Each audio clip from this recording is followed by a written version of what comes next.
Waalaikumsalam warahmatullahi wabarakatuh. Alhamdulillahi rabbil alamin hamdan yuafi ni'amahu wa yukafi'u mazidah. Wa asyhadu an la ilaha illallah wa asyhadu anna sayyidana Muhammadar Rasulullah. Allahumma shalli wa sallim wa barik wa karrim ala sayyidina wa maulana Muhammad salatan tardaha minna wa tarda biha anna wa ala alihi wa sahbihi wa tabi'ihi wa hizbihi. Segala puji bagi Allah Subhanahu wa taala dengan sebenar-benarnya pujian, dan dialah zat yang berhak untuk dipuji. Salawat beserta salam selalu tercurah dan terlimpah kepada junjungan kita, kekasih kita, baginda Nabi Muhammad sallallahu alaihi wasallam, kepada keluarga beliau, sahabat beliau, orang-orang yang mengikuti beliau ila yaumil qiyamah. أما بعد فإن من أعظم نعم الله تعالى على الإنسان أن يعيش في طاعة الله تعالى. Di antara nikmat yang paling agung, nikmat yang paling besar yang diberikan oleh Allah Subhanahu wa taala kepada seseorang, apabila seseorang itu dia hidup dalam keadaan mendapatkan taufik hidayah untuk taat kepada Allah Subhanahu wa taala. Yaqtanimul umra fima yuqarribuhu ila Allah, sehingga dia mendapatkan ghanimah daripada umur yang dia lalui selama hidupnya. Ya'ishu da'iyan li nafsihi wa liwalidayhi, sehingga dia hidup bermanfaat untuk dirinya dan keluarganya. Fa fil hadits idza mata ibnu adam inqata'a 'amaluhu illa min thalath, shadaqatin jariyah. Dalam sebuah hadis baginda Nabi Muhammad sallallahu alaihi wasallam bersabda, apabila seseorang meninggal dunia, apabila anak Adam telah wafat meninggal dunia, maka terputuslah daripada amalnya kecuali 3. Shadaqatin jariyah atau ilmun yantafa'u bihi aw waladun salih yad'u lahu. Yaitu dalam hadis yang masyhur, yang pertama adalah sedekah jariyah, yang kedua adalah ilmu yang bermanfaat, yang ketiga adalah anak saleh yang selalu mendoakannya. ومن الصدقات الجارية بناء المساجد. Di antara sedekah jariyah yang pahalanya terus mengalir sampai hari kiamat, yaitu membangun masjid. مثل هذا المسجد يعتبر صدقة جارية لمن قام ببنائه ولمن قام بتجديده. Maka setiap orang yang ambil andil di dalam pembangunan ini masjid, baik dengan hartanya ataupun dengan pikirannya ataupun dengan tenaganya, maka semua itu akan menjadi amal jariyah kepadanya. كما سمعنا من أخينا أن من سعى في تجديد هذا المسجد حاج سحيمي ثم بعدها انتقل إلى رحمة الله.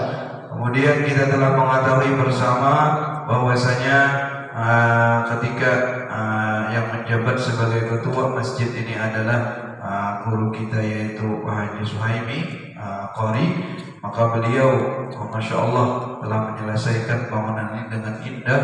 Mudah-mudahan seperti mana indahnya masjid ini, Allah jadikan kubur beliau seindah-indahnya. فكل عبادة في هذا المسجد وكل حلقة علم أو ذكر له نصيب من أجرها. Maka setiap diadakan zikir, halaqah ta'lim ataupun amal kebaikan di dalam masjid ini, maka orang yang ikut membangun masjid ini, dia akan mengalir pahala kepadanya sampai hari kiamat. ومن الصدقات الجارية بناء المعاهد التي يتعلم فيها الأبناء. Dan begitu juga sedekah jariyah itu bisa dengan kita ikut ambil bagian, ikut andil di dalam membangun sebuah pondok pesantren. ومن الصدقات الجارية للميت طباعة المصاحف وسورة ياسين في كتب ثم تكون وقفا باسمه. Dan begitu juga yaitu mewakafkan Al-Quran untuk dibaca, atau Yasin atau surah-surah tertentu untuk dibaca. Maka ketika mushaf itu dibaca, Yasin itu tadi dibaca, maka pahalanya akan mengalir. Dan ini adalah sedekah jariyah, adalah pahala yang mengalir setelah kematiannya. Walakin as-sadaqah al-jariyah al-haqiqiyah allati ya'malha al-insan wa huwa hayy wa tastamir.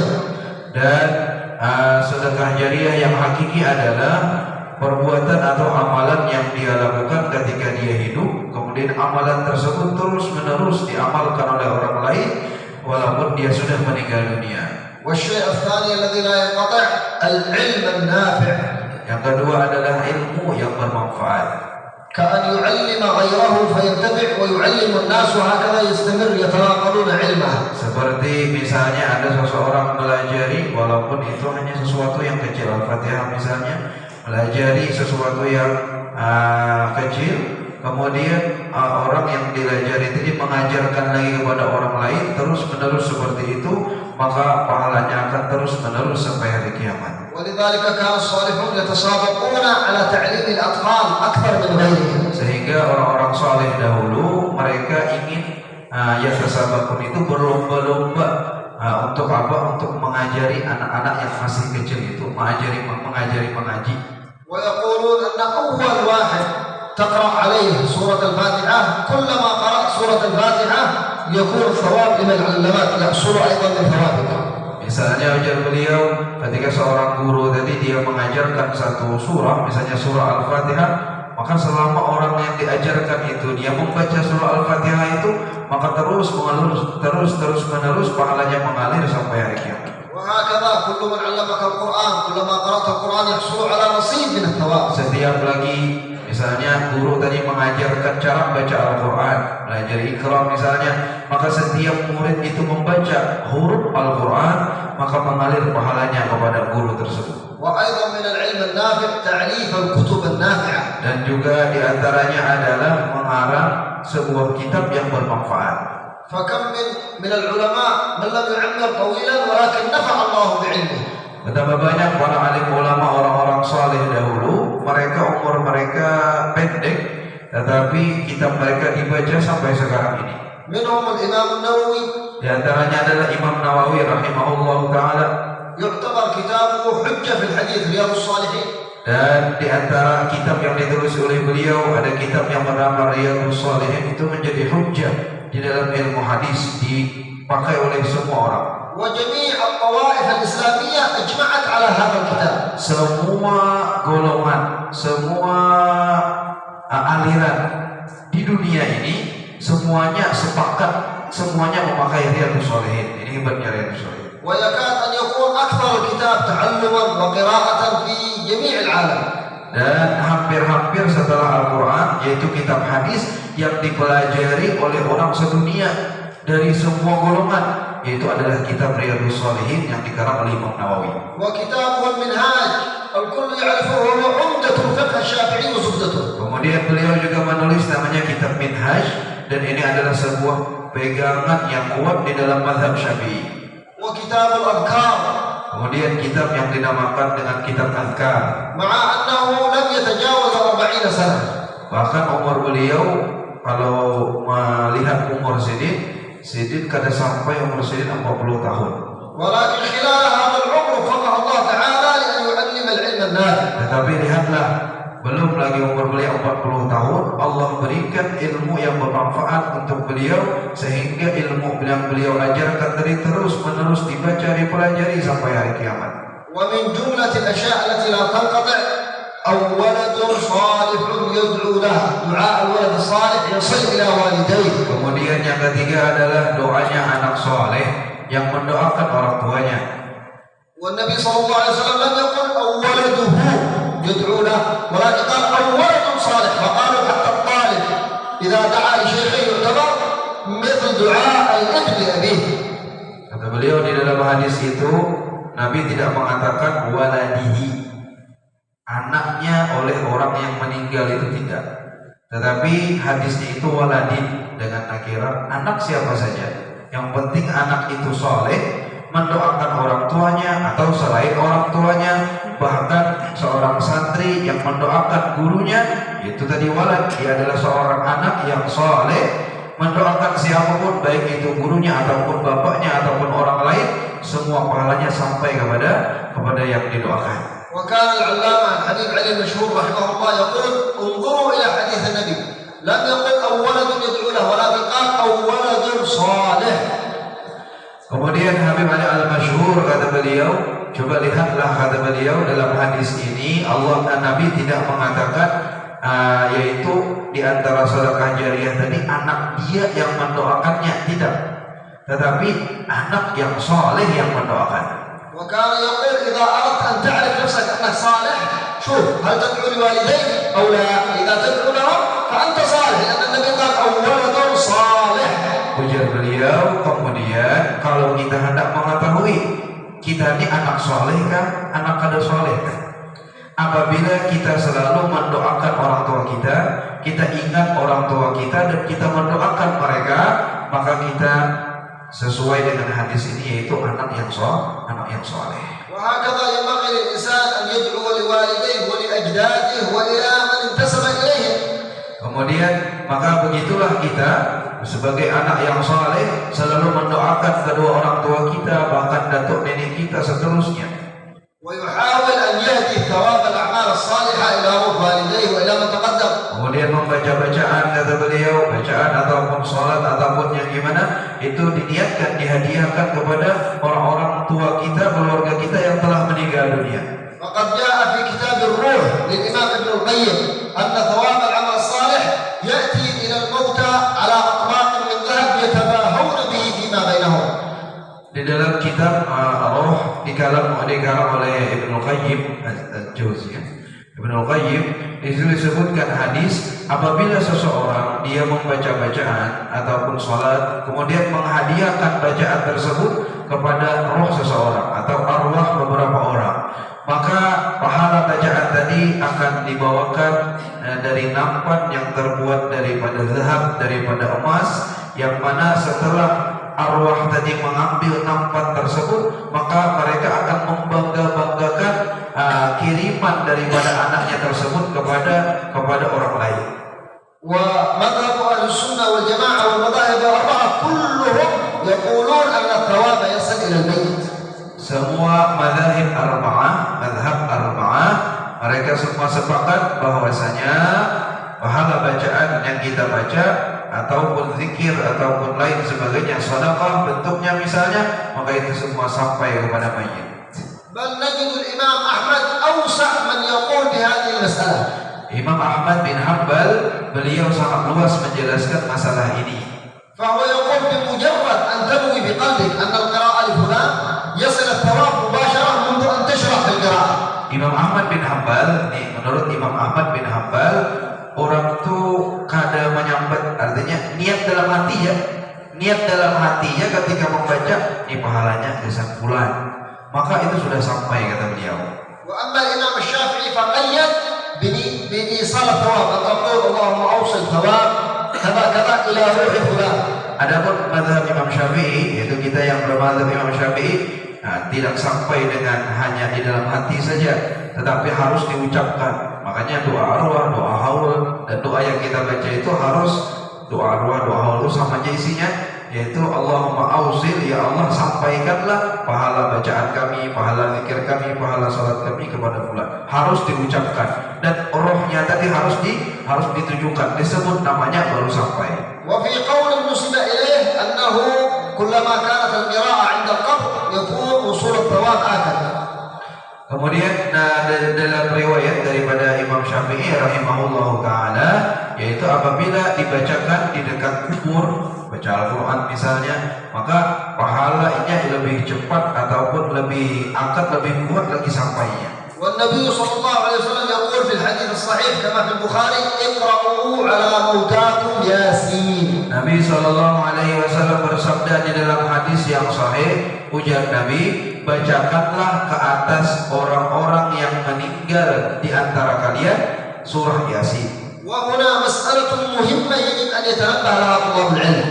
Maka pada hadis ini kata beliau kita harus memperhatikan. Nabi sallallahu alaihi wasallam afsahun nas wa adrahum bil lugha wa kalamuhu wadih. Nabi sallallahu alaihi wasallam beliau adalah orang yang paling paham dengan apa yang beliau ucapkan, paling paham dengan bahasa Arab dan hadis yang disampaikan. Ba'dun nas ya'ti wa yukhti' fi fahm hadha al-hadith wa yughalibu an-nas. Sebagian orang kata beliau, sebagian orang dia memahami hadis ini keliru dalam memahaminya. وإذا ذكرت له هذا الحديث يقول لك نعم نقرأ على الموتى الذي روحه ينازل الذي لم يمت هذا المقصود. Yang dimaksud katanya, kata sebagian mereka, yang dimaksud dengan hadis ini bacakanlah kepada orang yang mati di antara kalian surah Yasin, maksudnya adalah orang yang hendak meninggal dunia aja. Orang itu hendak meninggal dunia ketika sakaratul maut, lalu bacakan surah Yasin, maka mudah ketika sakaratul maut itu saja yang dia pahami. وهذا الذي لم يمت يسمى في اللغة العربية محتضر.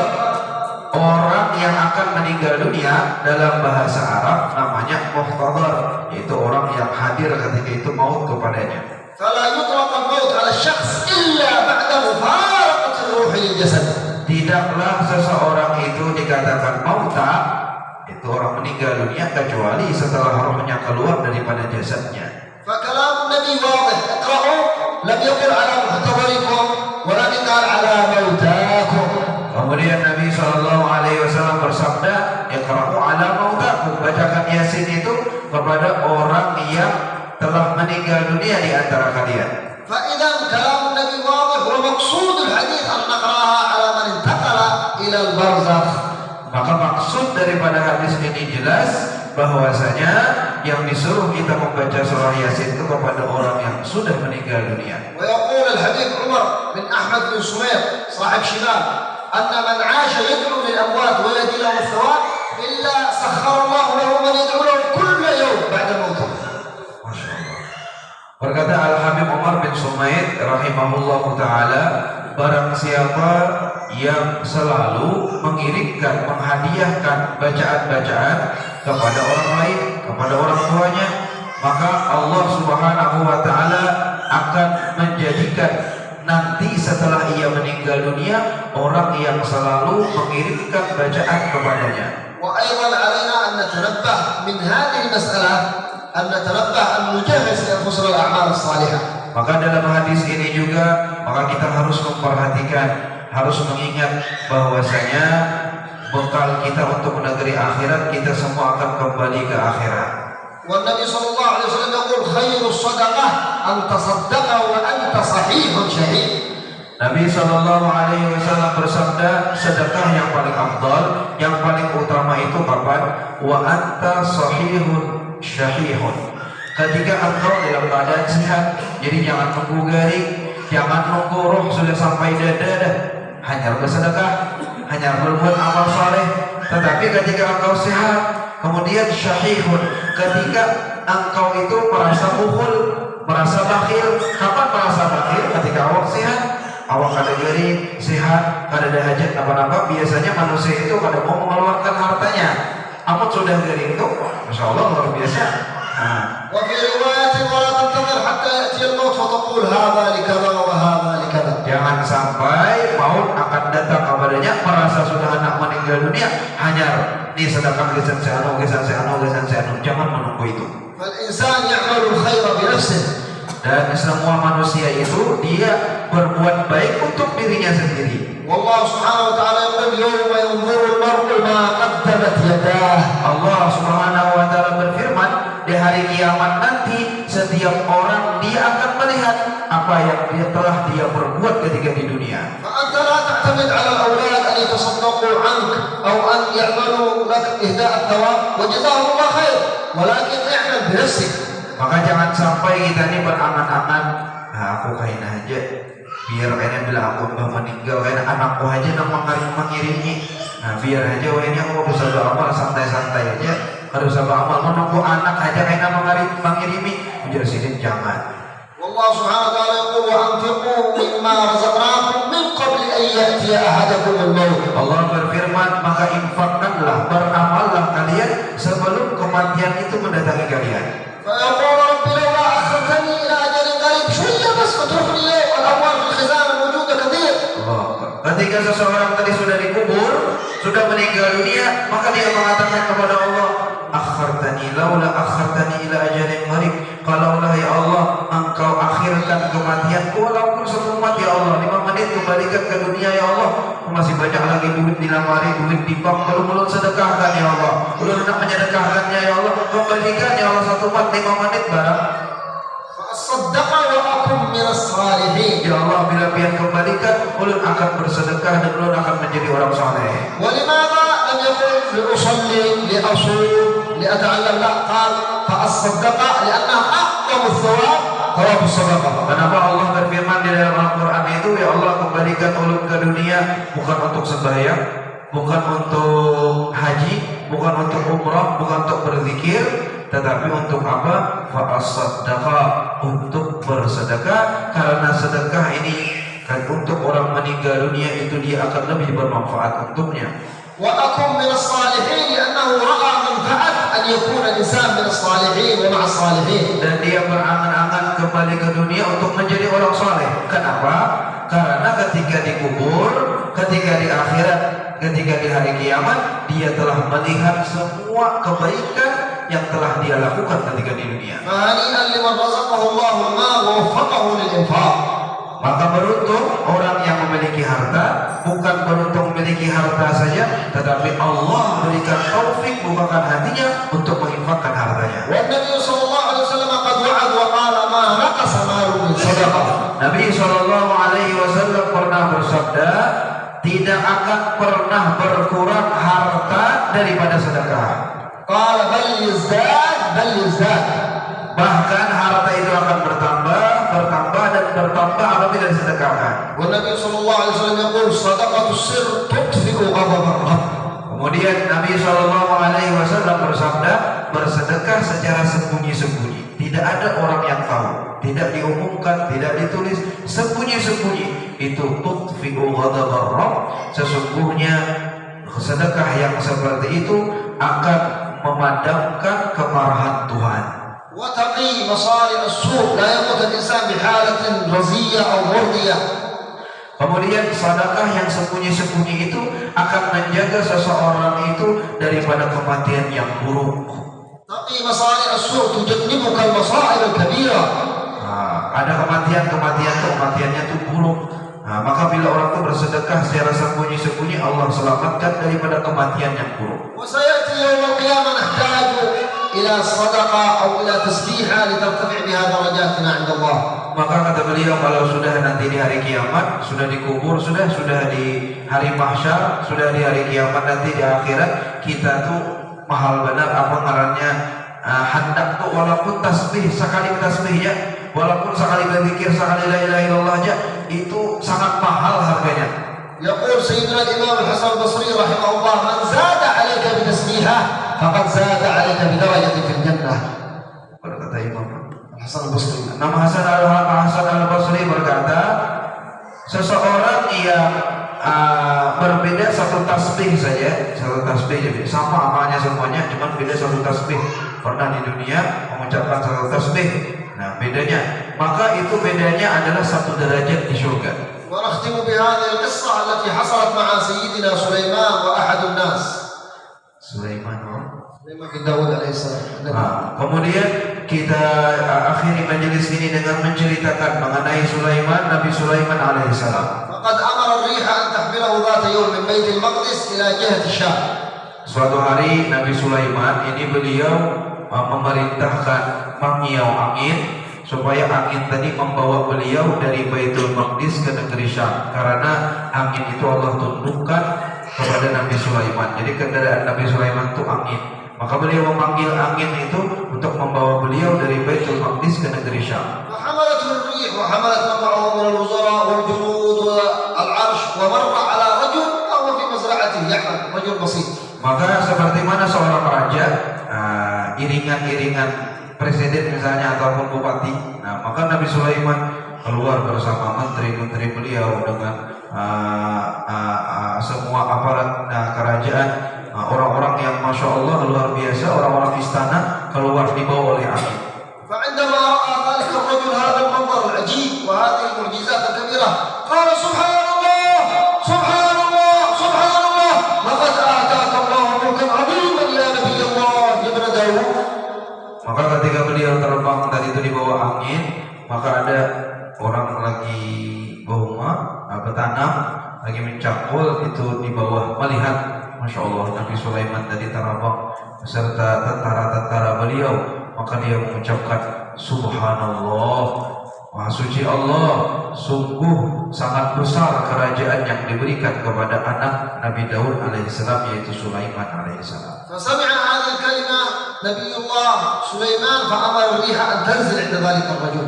Kemudian Nabi Sulaiman mendengarkan kalimat subhanallah dari seorang petani tadi. Kemudian Nabi Sulaiman memerintahkan angin untuk turun di dekat petani tadi. فجاء عند ذلك الرجل وقال له ماذا قلت يا أخي؟ Kemudian Nabi Sulaiman turun sampai bertemu dengan petani yang mengucapkan subhanallah tadi. Kemudian Nabi Sulaiman, apa yang engkau katakan tadi? قال سامحني يا نبي الله أنا لم أقل شيئا ولكني تعجبت من الملك الذي آتاك الله فسبحت الله وقلت سبحان الله. Ujar petani itu dalam keadaan ketakutan, mungkin salah mungkin. Maka katanya, wahai Nabi Sulaiman, tidak ada yang mengucapkan kecuali aku itu takjub dengan apa yang Allah berikan kepada engkau, lalu aku ucapkan subhanallah. فقال له نبي الله سليمان اعلم أن كلمة سبحان الله قولك هذا أعظم من ملك سليمان وأضعاف ملك سليمان.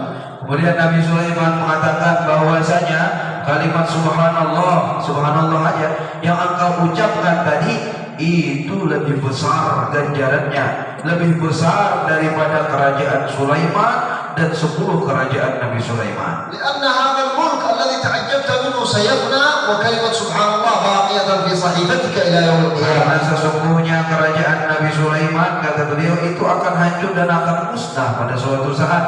Tetapi kalimat subhanallah yang engkau ucapkan ini akan pahalanya akan senantiasa ada sampai hari kiamat nanti. Allah yaj'alna min adh-dhakirin wasyakirin. Allah menjadikan kita orang yang selalu bersyukur dan berzikir kepadanya. Amin. Wa yuwaffiqna li fi'li al-khairat wa tarki al-munkarat. Mudah-mudahan Allah Subhanahu wa taala beri kita hidayah dan taufik untuk selalu berbuat amal kebaikan. Wa nas'alullah ta'ala farajan li ikhwanina fi Filistin. Allah Subhanahu wa taala tolong saudara-saudari kita yang ada di Palestina. Wa nasran lil mujahidin min al-mu'minin fi Filistin. Ya Allah, tolonglah saudara-saudari kami dan mujahidin yang ada di Palestina. Wa nas'alullah an yakhdhula a'dahum min al-yahud wal nasara wal zalimin bani Israil. Allah, kami minta kepada Engkau dengan hak, dengan besarnya majlis ini, ya Allah, Engkau hinakan orang-orang Yahudi. ربنا آتنا في الدنيا حسنة وفي الآخرة حسنة وقنا عذاب النار وصلى الله على سيدنا محمد وآله وصحبه وسلم